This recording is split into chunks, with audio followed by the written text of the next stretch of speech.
যিনি মোহাম্মদ রিগান ভাই ইনি উপস্থিত হয়েছেন, তার মুখ থেকে আমরা পরিচিতি শুনি। আসসালামু আলাইকুম, আমি মোহাম্মদ রিগান। আমার বাড়ি হলো কামারগাঁও পাকা ব্রিজ।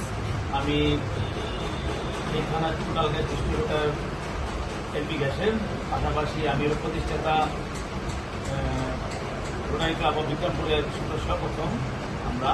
পাশাপাশি ঘরের পাশে আমাদের একটা টিম আছে সকালবেলা স্বাস্থ্য করা গেছে আমাদের একটা সামাজিক একটা ওটা হলো আমরা খানো ধরা। আর পাশাপাশি আমার আদার্স আছে। আমি মেডিকেল স্কুলের স্টুডেন্ট, আমার লেখাপড়া টেকনিক করি। তো আমি সহসভাপতি হয়ে যে হিউম্যান রাইটস মানবতার কল্যাণের জন্য কামরুলবার সাথে আমাদের এই টিমের সাথে আমি গর্বিত। পাশাপাশি আমাদের যারা ময়মুরব্বী আছে আমাদের জেলা পর্যায়ে, তাদের কাছে আমি কৃতজ্ঞতা প্রকাশ করি যে মানবতার কাজের জন্য আমাদের যে বিশেষ করে আজকের যে কমিটিতে ঘোষণা করা হয়ে থাকে বা আমাদের সতর্ক পাশে হয়ে থাকে। সেখানে সবচেয়ে মূল বিষয় ছিল আমাদের আজকের পরিস্থিতি সভা, পাশাপাশি হলো শপথ গ্রহণ। আলহামদুলিল্লাহ আজকের আয়োজনটা খুব সুন্দরভাবে আয়োজন হয়েছে, এই জন্য সকলকে আন্তরিকভাবে ধন্যবাদ। এই বলে আমার সংক্ষিপ্ত।